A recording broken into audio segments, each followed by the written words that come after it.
Hello and welcome to today's Friday Facebook Live. I'm really sorry that we're almost 10 minutes late because we've been having technical difficulties, even though two of us are in the same house. Great fun. Anyway, today we're doing something a little bit different. If you've been watching the Friday Facebook Lives over the past few weeks, you'll know that we've been talking about a really wide range of subjects. Some of them have been about business, different aspects of business and how businesses have been coping, and some of them have been more personal. So we've done some about people who are caring for others during lockdown, or looking after the vulnerable during lockdown, or helping the community. So we've had a really wide range of subjects. But now that kind of lockdown is coming to an end and the business landscape is changing, we thought it was probably time that we shifted the focus of these a little bit and started talking about SEO and digital marketing, because that's what we do, and that's originally what we set out to achieve with these Friday Facebook Lives. So from next week, we'll still be having a guest on, we'll still be talking about different aspects, but it's going to be mainly focused around marketing and digital marketing. So we thought this week will be a really nice opportunity just to kind of segue between the two sections to reflect on GrowTraffic and what GrowTraffic's done over the past, well, I keep saying 3 months, but it's actually 4 months since lockdown, isn't it? So March, April, May, and June. Obviously, it's been quite a rocky ride, but we are not alone in that. And if you are a small, medium business owner, you will know you've probably been on exactly the same journey as us. So we thought, let's just get together, have a chat. How has the last 4 months affected us? What have we learned? What are we going to do to survive the next 4 months, or 18 months, or 4 years? So we have on the line, I'm Rachel, obviously, GrowTraffic Director. Hannah, who are you? I'm Hannah, GrowTraffic Director. Simon, who are you? Simon Dalley, also Director of GrowTraffic. Okay, right. So, for those of you who don't know, I think most people do know, but I'm married to Simon Dalley, and Hannah is my sister. So that leads to some quite interesting dynamics in terms of how the business operates. So we've got this family dynamic playing out with the three directors here. So this is the first time we've had this conversation. If it descends into us all swearing at each other, you'll have to forgive us, but we'll try and be nice. I think this is a really good opportunity to have like a little retrospective where we can't all fall out because we're doing it in public. Yeah, exactly. This never normally stops us. We're like an old married couple, the three of us, aren't we? Whenever we need to have one of these, we go to like a neutral location so that we can have the discussion without it descending into us throwing pans at each other. But anyway, so first of the thing, we've done the introduction. So the first question I want to ask both of you is, where do you think GrowTraffic is now? So Hannah, I'm going to ask you first. What's the current situation as you see it? We have bit of a comeback kid. So we've made no secret of the fact that the beginning of lockdown was ropey for us, as it was for many people. But I think I feel like we've come back commercially with a really strong offering that is now tailored to what the market wants right now. And personally, I feel like we've, as a team, banded together really well, and it's almost been like an exercise in team building, really, to see can we weather this awful time, and how have we done it. Because even though we've furloughed staff at the beginning, there was still an awful lot of kind of love and support between the team. So I think we're stronger than ever for the trials that we've been through. And I know that sounds twee, but I do believe it. I do think we're a better company coming out of it than we were going into it. Yeah, we've certainly learned some lessons, haven't we, which we will come on to talk about. So, Dalley, what about you? Where do you think we are now? I think I'd agree with Hannah. So, it really knocked us, and I think I at the beginning of this whole process was quite blasé about the impact of coronavirus on a digital marketing agency that was already fully set up and capable of working from home. I thought we'd be fine. And as soon as it hit, we just hemorrhaged clients day after day. in terms of people pausing contracts or cancelling them, or companies that we work with deciding that they were going to shut down. So it was a huge eye opener from that kind of perspective. But I think, like Hannah said, we've all come together. It has changed us. It has changed the business. We're not the same business now as when we went into it. Either in terms of even the type of work that we're doing, but there are really good points from it that we have pulled together. We have used this as an opportunity to find new ways of doing business, and whilst we're probably not out of the woods and we're not back to where we were in February and March by a long stretch, but I think we've put some good firm foundations down for the coming months and years. I think it's interesting. You say there about the that immediate period of going into lockdown, and I think we all went into lockdown thinking, like, we made the switch to working from home overnight. We were watching the news and we were like, right, we can do it. Should we do it? Yes, let's do it. There we go, decision made. And we went all to working from home. And for the first few weeks, we were running the business in that way. But then there was about a week period. Where a period of a week, I mean, not a poor period, but there was that week where people, either prospective clients cancelled, and clients that we already had paused, and everybody, I think, just had that moment of shock where they went into like, right, we don't know what's going to happen, so stop everything that's non-essential. And we did it as well. We did it as with some of the services. We went through and we were like, right, we don't need that, we don't need that, we don't need that. What can we cut? And pared everything back to the basics. But in that period of that week, it was really quite shocking, because we went into it feeling quite optimistic, and then there was that period immediately after that was a little bit tough, wasn't it? It was scary. A little bit tough. It was a little bit tough. Yeah.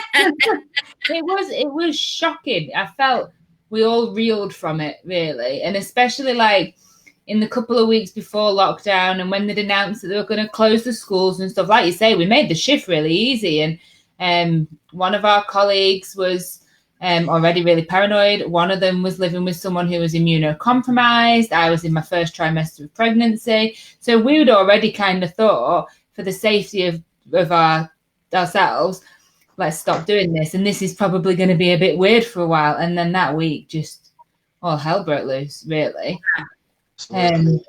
Yeah, I remember Zooming with Tracy Heatley, who runs the local bob clubs, and we both just sat there and had a bit of a cry, and we were both just a little bit shell shocked. And it was, I mean, her business has probably been hit slightly harder than ours, because she runs networking, and obviously that relies on people getting in rooms together. So at least we can carry on doing what we're doing from this position.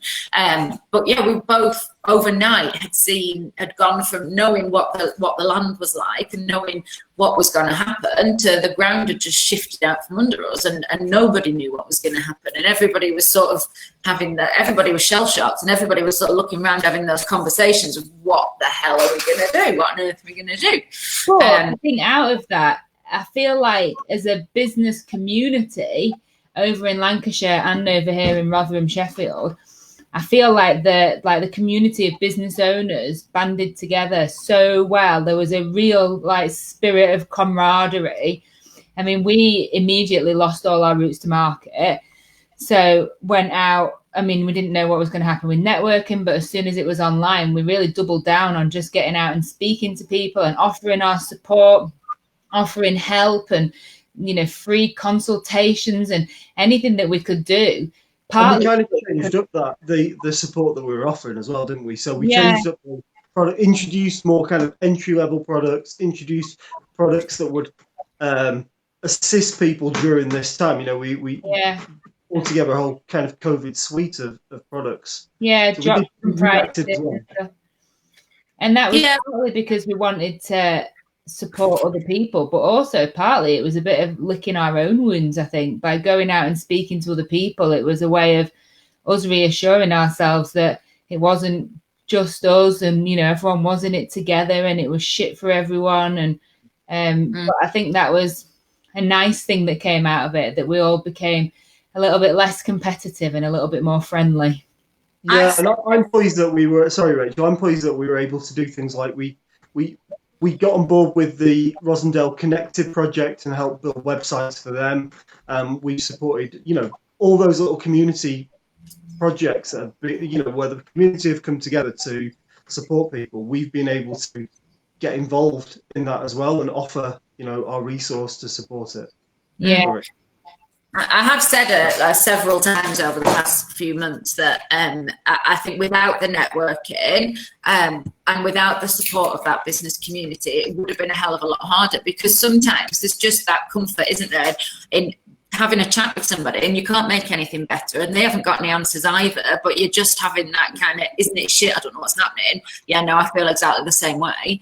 That in a way helps itself, doesn't it? And it just helps you get out of that that mindset of, we're the only ones with this issue and how on earth just sharing it helps. So I think the networking certainly and keeping those channels of communication open have definitely helped. But I think if we're just bringing it back to the kind of my original question, because we are going to move on in a minute to what we've done to change the business and how agile we've been.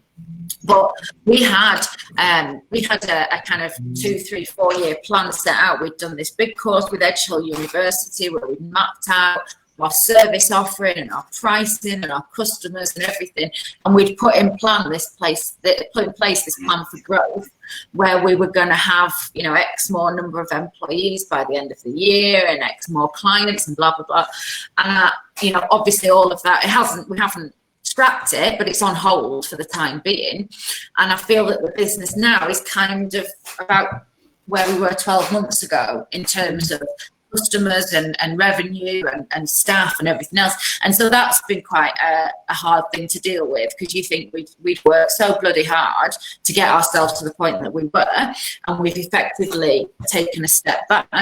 I think the part of that was just what was happening at the time. And I think we are, with the clients that we're talking to now, and I'm sure this is what Hannah was going to say, sorry Hannah, we're starting to see the same types of clients, same kind of caliber of clients as we were dealing with before. So I think it will potentially come back quite quickly. What do you think, Hannah?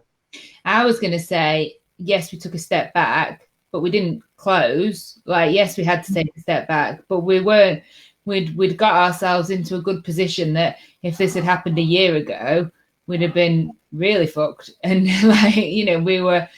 I don't think we should be kicking ourselves that we've had to say everyone's taken a step back. Some people have fallen into the abyss. I think we've done well, even if we. Yeah, and we were really lucky because we had that money in the bank. We didn't have to make the drastic decisions that other people were making around us, before lockdown or as lockdown was starting and the government hadn't quite worked out what they were going to do. We had that time to say, actually, we're not going to use the furlough scheme until X point in time. We've got clients on the books and we've got money in the bank, and this is, whereas lots of businesses were chasing the tails right from the start, and we weren't quite that reactive. We didn't need to be. Yeah, I think some of that is good luck and some of it is good management. But obviously we were having those discussions at one point of, are we going to have to mothball the business? Are we going to have to close the whole thing down and all of us go on furlough, or just mothball it until later? But we were, as you say, in that really fortunate position that we had 3 months worth of operating costs in the bank. And I know a lot of, I don't mean to be like, oh, because we're so great at business that we run it like that. It just happened that we were in that position when we went into it. And a lot of that is down. No, it's because they don't let YouTube bastards spend any money. Yeah, there is that.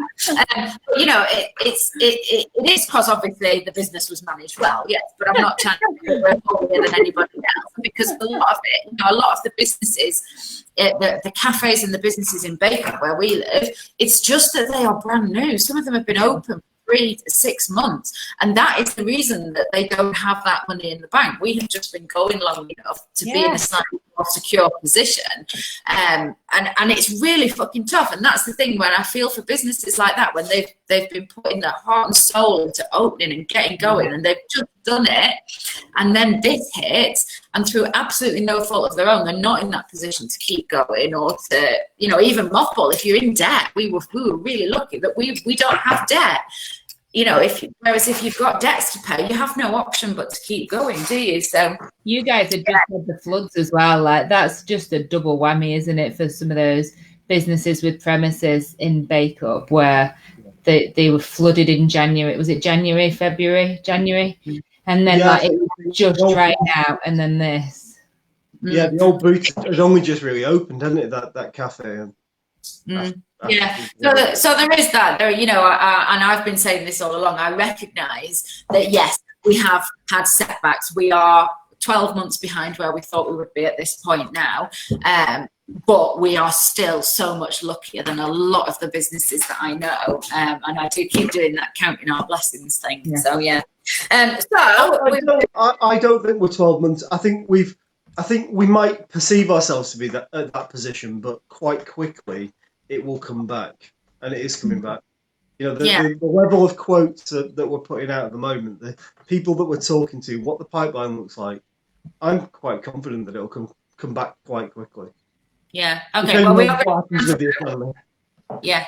We'll come back to that in a minute, because that is a point that I do want us to discuss. But so, and we have just touched on this actually, but I'd like to just look into it a little bit deeper.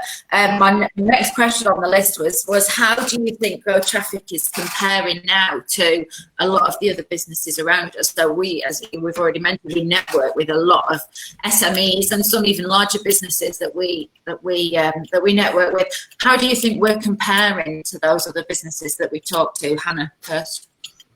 I would say we're kind of in the middle. So I've spoken to some people that have just been decimated by it, and there's some people that have seen an absolute phenomenal boom. Like, there's a guy in one of my networking groups, and they make signs, you know, internal signs, and like even just the guidelines being changed from 2 meter to 1 meter plus for them is like, you know, it's a golden goose, isn't it? So some people have had enormous benefits from it, if you can call it a benefit. Some people have had enormous setbacks. I think what's been really nice about us is we are the sort of people that are quite agile, and we're able to adapt quite quickly. And there's 3 of us, so adapting has been really easy because because we're a family team, we don't have to go around the houses with explaining why we want to do something or what we want to do. We just say it, especially you and I, Rachel. We have a bit of a shorthand with each other. We just know and do it, and that's it. So we've been super agile and fortunate that our company is built so that we can be agile. But I'd say we're smack bang in the middle. Yeah, I'd say so as well. That's the perception that I get, and I don't know a lot of other digital marketing agency owners really. You know, a few, and there are very different sizes, so it's hard to kind of track yourself against them. Some of the kind of the SEO consultant guys I tend to speak to online seem to be really busy. Some of them are dead. You know, it just depends who they are. But I think that a lot of the businesses that I speak to when I go networking, it's a mixed bag, like Hannah says. You know, some of those IT businesses were so busy at the start of lockdown and now are quiet again. There's the HR consultancies that have been busy all through lockdown, all through this period, and are currently doing all the redundancy type work at the moment, which is must be really horrible work when you think about it, to have to do that day in, day out. But I think we are, like you say, just in the middle. We're doing okay. We have survived. We will survive. We've took a bit of a beating, but we've won new work out of it. Probably different clients, not necessarily the A clients that we would like to target or you know, try and go after. that's kind of the nature of this period, I think. And I think it's just gone like that. I think the thing is as well, though, is that it is, as Hannah said, it's sector by sector, isn't it? It is, there are some people naturally who are going to thrive, and there are some people, there are some people who I think about were in my networking groups in January, February, who I haven't seen since then because they've just fallen off a cliff, and that's because they've been in sectors such as the food and drink industry, or other things like you say, office services, printers, machines, telephones, things like that. They were really busy at the start of lockdown as everybody moved to home working, but once they've kind of got that set up, they don't need those services on an ongoing basis. And if you think back again to what we did, where you think, right, where we've got to cut costs if we're going to pull through this, what are you going to get rid of? And things like your printer and those kind of office, the people that fill your water coolers or water your plants, you don't need them, do you? So it does seem to be very sector specific, and we are in the fortunate position that we work with the online world. And as I've been spouting over and over again at my networking meetings recently, more and more people are online now. They can't go to the high street, or they can't go to the out of town shopping centre, or they can't go to the office and ask people, who did you have to fix your boiler or whatever. They're going online to use those services, and businesses have kind of got to be there if they want to be seen. So we just are in a really lucky position that we picked something. I remember you, Dalley, telling me about only about 2 years ago that SEO would probably be dead soon, and we wouldn't have a career before very long. I think this pandemic has proved that actually we might have a career for a little bit longer. Oh yeah, I think SEO will be around for a long time to come. Yeah, we've got a while before we don't. Yeah, one of the things that Hannah said, though, I think is so true about our business. And so, there's 3 directors, and during this period when we could, we have all worked hugely kind of long and excessive hours, and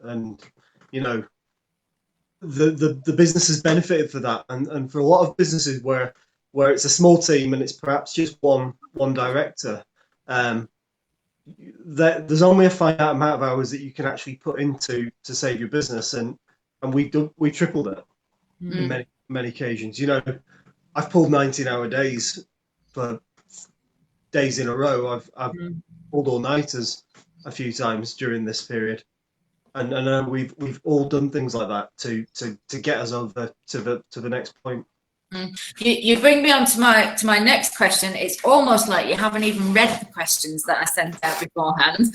But my next question is, what have we done? So what has GrowTraffic done over this past 4-month period in order to survive? And how have we changed? Hannah?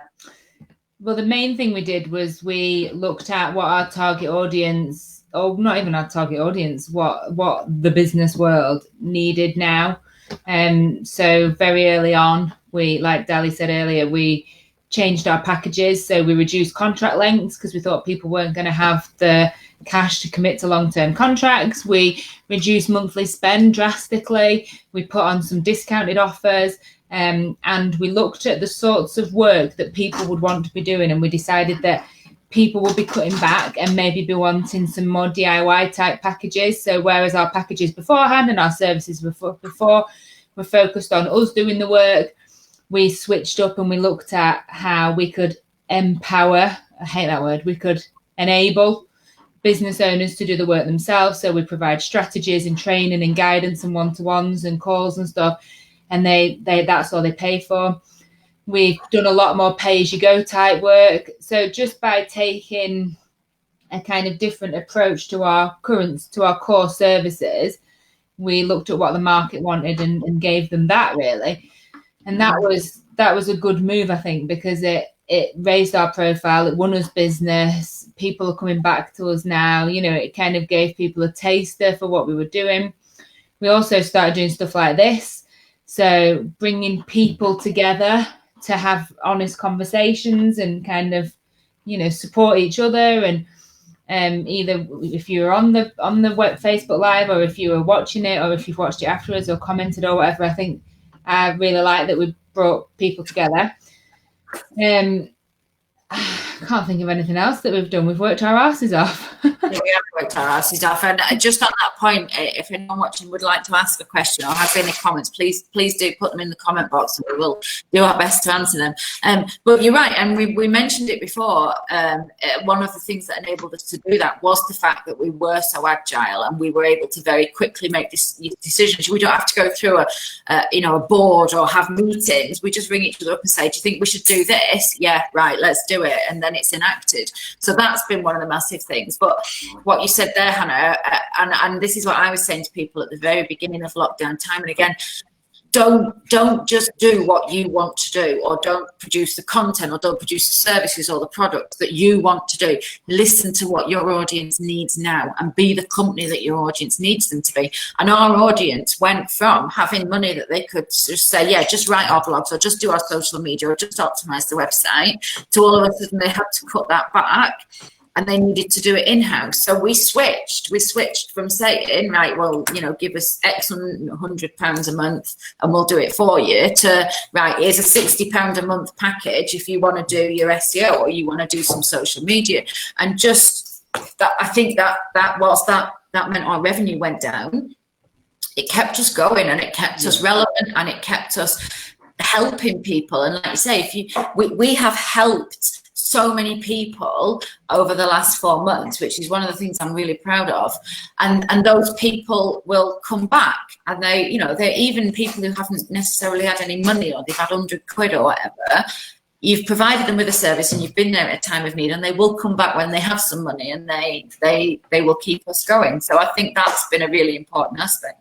Dalley, what do you? We spent the 6 months before that really altering our target market, and part of what we did with with changing those products was just a recognition of what our actual audience was there and then, and then develop it, reviewing what our target market should be based on the audience that we've got now, rather than the audience, the market we wanted to get out to. Yeah.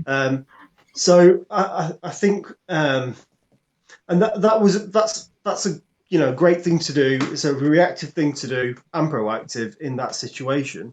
I'm not massively interested in the kind of 50 quid jobs here and there, but on the other hand, I was surprised and really pleased with what some of those people have got from things like the Blogging for Beginners course that we've run regularly, the advocacy that's generated for GrowTraffic, with people saying, how successful they've been from going on a 2-hour course that didn't cost us very much to do. So I've been really pleased with that side of it. The other thing we did was, sorry, Rara. No, go on, it's all right. We kind of stopped selling. I remember our social media, we had a conversation between us, and with Alicia as well, who would have been here today, but her hair's too dirty. Yes. We had a conversation about, did we really want to be selling at this time? Did we really want to be pitching ourselves, to businesses at this time? And we decided not particularly. So we did just stop selling and start helping and offering our and just offering our ear, offering our expertise, offering a chat. And I think by not selling, people were not turned off by it and more willing to come and talk to us. And it gave us the opportunity to flex our skills without people being on the back foot thinking that we were just trying to get something out of them, because we really weren't. We were really just trying to, we really are just trying to help.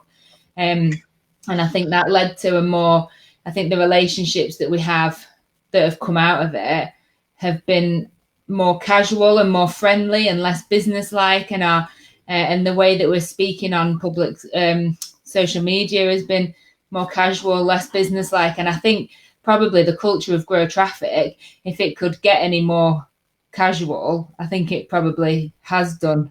Because we've never been corporate, have we? Interesting, hasn't it? Because we always had that attitude We've always said to people, it costs nothing to have a chat with us, so just come and have a chat. You know, if we'll give you some pointers in the right direction. If we can help, we will. You know, if we can't, we can't. I'll be honest with you. But we've always had that. I think because we were selling and doing a lot of, you know, here are our packages, this is what SEO costs. A lot of people weren't coming and having that conversation. A lot of people were just saying, well, I don't have the money. You know, I haven't got £700 a month. And it doesn't matter how many times you say, you don't need £700 a month, come to us with whatever. But because they see that as a package, they're like, I can't afford it, I'm not going to chat. Whereas when we stopped selling and we stopped saying, you know, these are our packages, whatever, a lot more people have come. And conversely, although, like I say, we've sold things of lower value, but we've sold a lot more of them, and we've had a lot more of those conversations because people have been willing to come and say, I haven't got any money, but can you do this? And then, as I say, you know, they will come back when they have got a bit of money, won't they? So, well, I hope they'll. Fingers crossed. Yeah. Okay, that's great. So thank you. My next question then, leading on from what have we done to survive, is what have we learned? What would we do differently if we had our time over? Or what have we done that really, really works? So Dalley, I'm coming to you first this time. What have we learned? What have we? Well, I think we kind of have mentioned quite a few of the things that we've learned. That we were chasing a different market at the beginning of it. Like I say, and we definitely changed that up, and we changed that up because, you know, we didn't have the reach in the market that we were originally going for. We were still building that kind of presence. I think we've learned that you know, the importance of those kind of networks that we built up. I'm thinking about the community engagements things that we're involved with, the charitable things that we're involved with, some of the education type things, and, you know, and the business networks as well. They've all kind of played together to help us through this period, and I think that's a good thing to bear in mind. But on the flip side, we've also found new ways to acquire customers. It's made us try other things, and some things have worked and some things have not worked. But I think we've and I also think that in the lead up to this, we were probably me and Hannah more than you, Rachel, were probably a bit precious about certain things about what GrowTraffic what is or was, and I feel like I have been able to let those go a bit more over this period, and I think maybe that's a learning that they aren't as some of those things aren't as important. The most important thing is that we survive, that we grow out of it, and so you kind of put those things out of mind and just get on with it. So I think that's one thing. I had something else. I had a very salient point, but I can't think what it is. So carry on. So amazing. Yeah. Hannah, what have you learned? And what would you do differently, or what would you do again? I think I would not shit myself quite as much as I did. Like, I think those first few weeks I was consumed by panic, and I think I've learned that that it is a business, it's not me. And if you know something isn't quite right in the business, that's not something not being right with me. And if something, like if we lose clients, that's not a reflection on me. And if, you know, and I almost, it's not that I don't care as much, I don't attach as much to it, and that's letting me be more responsive, less precious, less risk averse, or more risk accepting, more risky, and more willing to take risk, more risk. More willing to take risk. And I think that's probably meant that, like Dalley said, that we can push on with some things where before we'd have perhaps agonized over it, and now we're like, yeah, just do it, or no, we're really not doing that, and we don't need to have 12 million hours of conversation about it. I think That's probably what I wish I'd have done differently. But at the time, you know, you can't say I wish I'd done something differently, because you do what you think is right at the time, don't you? You do everything at the time. Yeah, I never believe in these, you know, when you're like, oh, we should have done that different, oh, we should have done that. Like, well, no point, what's that? That's a waste of energy, because you can't change it. You did it, so it's not really I'm interested in your thoughts on this, Rara, because you're kind of you're, you know, the way that you kind of operate in life is really the belief that that kind of belief that the day will deliver. You know, it will be fine one way or another. We'll get through it. So, how has it affected you and your perception of that? I do still believe that, and I do always live like that. I always think, you know, what will happen, and we'll live with it and we'll deal with it as it comes. And I think that did help me at the beginning to have a slightly more relaxed attitude toward, you know, when we were having those conversations of, well, what if we have to shut it down? I was like, well, you know, if we have to shut it down, we have to shut it down, and we will all survive. It will be okay. We'll get through it. And I do think that attitude, I know it frustrates other people that I work with, but I think it helps me personally.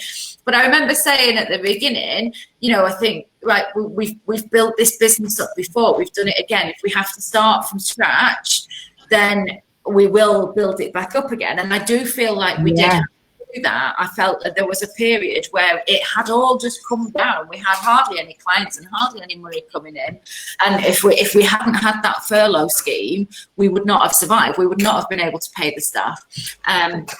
And so the fact that we have, the three of us have just worked our fucking arses off for the past 3 months. And as you said, we've all done 12-hour days and just kept going and worked weekends and done it. And again, we're reaching a point where we are a little bit more secure. And to me, that has just proved that we will do whatever is necessary and we will pull through and we'll be all right. That doesn't mean that there's not things that we regret. We have had to make a member of the team redundant, which is a massive, massive regret for me, because obviously nobody takes on a member of staff thinking that they will make them redundant. But also, because there's only 6 of us in the team, because we are such a small team, we are like a little family. We're like a little group.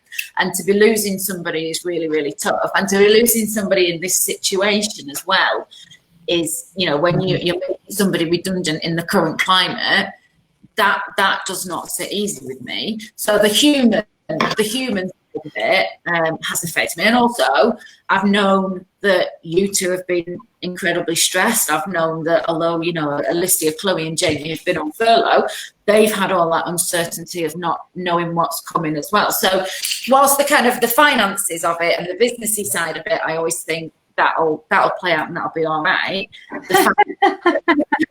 The people around, like that magic money that we have in the bank.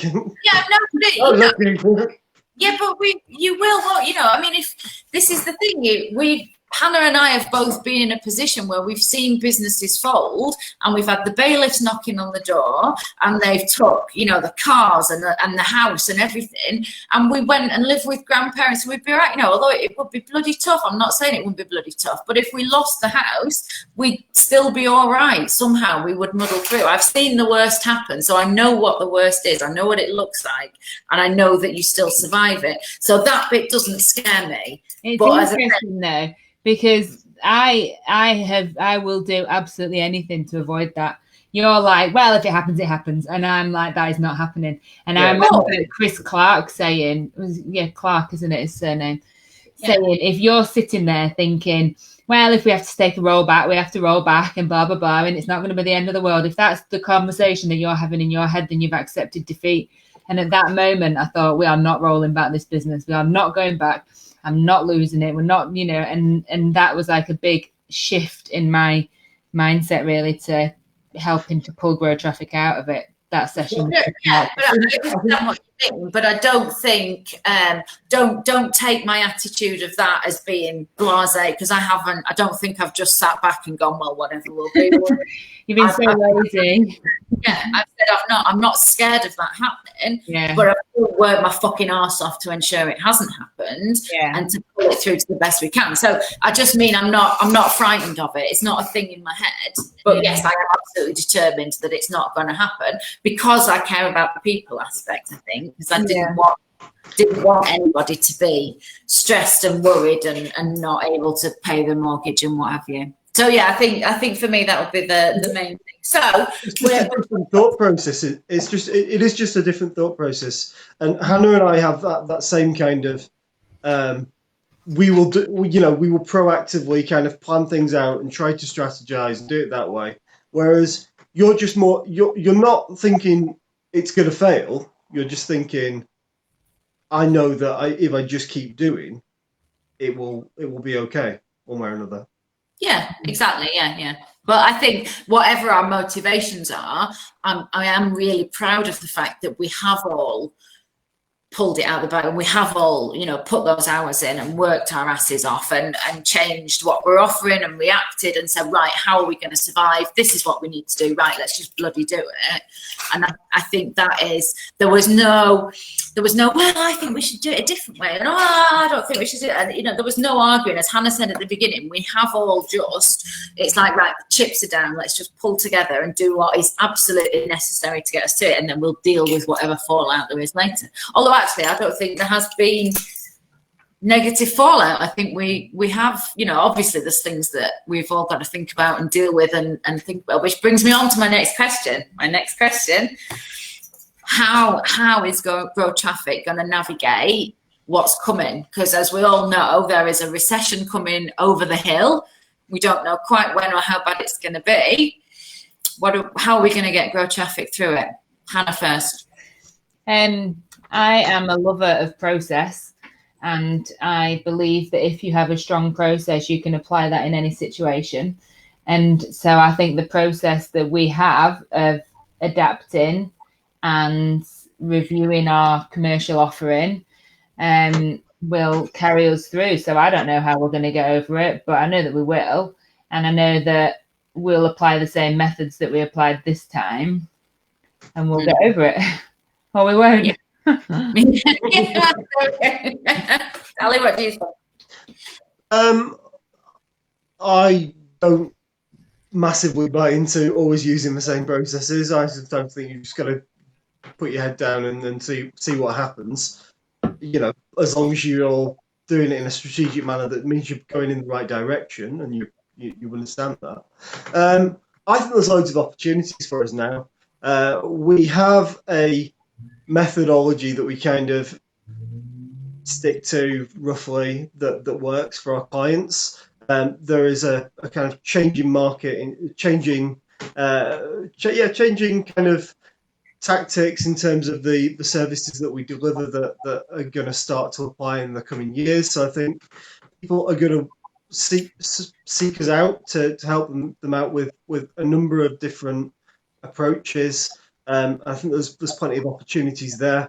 Yeah, there's going to be a recession, but GrowTraffic started because of a recession, and in that period, it was busy because people had started businesses up, and they, it was probably a year and a half maybe after the kind of credit crunch / recession of 2008, and people had grown their businesses, started their businesses, they'd maybe employed a couple of people, and they wanted help marketing what they'd done already. And I think that we'll find in a few months' time that same thing will come back. Those are the conversations that we'll be having with people. And we're already in the point where we're speaking to bigger businesses now. We're not at the point we were years ago, where every single inquiry that we got was a one-man band. We speak to and deal with big kind of corporate players with tens of people as well, through down to those smaller companies. I think we'll be okay. I think we've got a good breadth. I think that's the strength of GrowTraffic, though, is that we we can and do work with any company of any, if you are a one-man band, if you're a plumber or a sparky or whatever, and you just need to help rank your website locally so that people are finding you, we can help you with that. And yet if you're a large company with a big turnover and you've got a marketing department, we can help plug that SEO gap that marketing managers always have, and provide that. And we then provide everything in between, from companies that want us to do it themselves to the ones that want to do it in-house, but they just need a bit of direction. And I think that is part of our flexibility. But even when we had that strategy from Edge Hill, where we were saying, we want to go after those bigger clients, we want to get fewer but larger contracts, we still would never have said, but we don't want to work with the smaller people. That's always been our USP, I think, is that it doesn't matter who you are or what you're trying to do or how much money you've got or how big your company is, we can help, and we can help in a tangible way and make some actual differences to your business. And I think that's one of the things that is going to get us through that, is that range of appeal, but also, as we've said before, that flexibility and that ability to be agile and to say, right, this is what our audience and our customers need from us right now. Right, we can do that. Let's do that. I think as well, our service offering is strong. I remember you and I, Rachel, having a conversation just after a big Google update about 2 years ago, or 2 and maybe 3 years ago. And we were saying, God, if the whole algorithm changes and we have to change all our services and all our packages and everything that we do, it would be okay, because the service offering, what we're actually giving people and why we do it, is sound. And, we work in an industry that changes a lot, and you can have the rug pulled underneath you quite quickly. There's lots of little SEO people out there that just do link building or just do, just do technical and on-site SEO, or even just do on-page SEO. And there's lots of, I don't know if you guys, I'm sure you do know, Amazon have changed their, as part of Amazon's reaction to the COVID crisis, they changed their affiliates payments. That they were paying out, the percentages, and it's put a lot of SEOs had moved into being affiliate marketers with their skill set. It was quite natural, and a lot of them have come unstuck because of changes like that, and it's because they focused on just one thing, and I think when you're absolutely right. When you do look at what we do, we quite often talk about SEO, but really, we do everything from SEO to content to social to PPC to email marketing to people. We're doing the full kind of digital marketing range, really. And how we do it, we are jokingly the antidote to city centre SEO. We are unique in the way that we approach people, we talk to people, we're jargon free, we're very adaptable to what our clients need. We are a nice company, a different kind of agency. And I think that whatever we're actually applying our skill set and our culture to, and our service offering to, that what we're applying it to is almost secondary to how we apply it and how we help businesses and how we go the extra mile. And I know it's tweet to say we go the extra mile, but we do. And I think that means that because that is so solid and our model is so solid, I don't know how, I'm not going to say that. I was going to say, I don't know how we can fail, but no one moves every day. Everybody touch wood quickly. I think you're both right, and it's exactly the same for me. It's the reason, the answer to how are we going to survive the next 3 months or 3 years is the same answer to how have we survived the last 3 months. It's by pulling together, being genuine, helping our customers, providing what they need, doing it at a reasonable price, and just getting out there and being the sort of company that is approachable and that people can see is going to help them, rather than just is going to bullshit them and say, oh, we'll get you on page on a Google by next month. Okay, we're coming up to time, guys. So thank you both very much for your time this afternoon. I think it's been a useful conversation for us, even if nobody else has enjoyed it. So I think it's been quite good. I always like to finish these sessions on a one top tip. So if you were going to advise some of the SME businesses that you network with or that you know, based on what we've learned over the last 3 months, what would your top tip be, Hannah? Be brave and proactive. Don't lie there at night worrying about how you're going to save your business. Get out of bed and go and pull up a business rescue plan. And if you don't know how to do it, ask somebody, but don't bury your head in the sand. Go out there and be proactive and try something new. And if it fails, try something else. That would be my top tip. Brilliant. Dalley? Yeah, I think the same thing. No, come on with your own. Keep trying things, because there's no right or wrong way to go about these things, and some things that work for one business. If we'd have sat there with the owners of 20 other, or be sat here now with the owners of 20 other marketing agencies and asked them how they'd survive, everyone would come up with a slightly different answer. But you can't kind of say just because this has worked for one business, it's going to work for another. You've got to just do what is going to work for your business, and because every business is unique, every business's audience is unique. You've got to work with what you've got. Absolutely. Yeah, and mine would be talk to your customers. Talk to your customers and your prospective customers. Find out what they need and then provide that. Ask what do you, if you have a telephone company, if you have a marketing company, if you have a HR company, what would be the most helpful thing that they could do for you right now, and then do that. And it's only by having those conversations with and not just your customers, but with other business owners around you. Talk to people and have those conversations and say, what do you need? What would help you recommend me? What would help you use me? And respond to that, and don't just get in this narrow view of I know what's best and this is what I want to do and everybody else has got to toe the line with me, because people won't. People will go and find somebody else that will give them what they want. So be the person that gives them what they want. Or sitting there thinking nobody's going to want this now. Like, you don't know that. Yeah. Maybe just a few small tweaks and people will want what you want. Like, I think about, Peter, who's done these with us from Vital Force Massage. Shout out to Peter. She's a really good example of someone who's adapted. She does massage for corporate. She goes into businesses and massages the staff.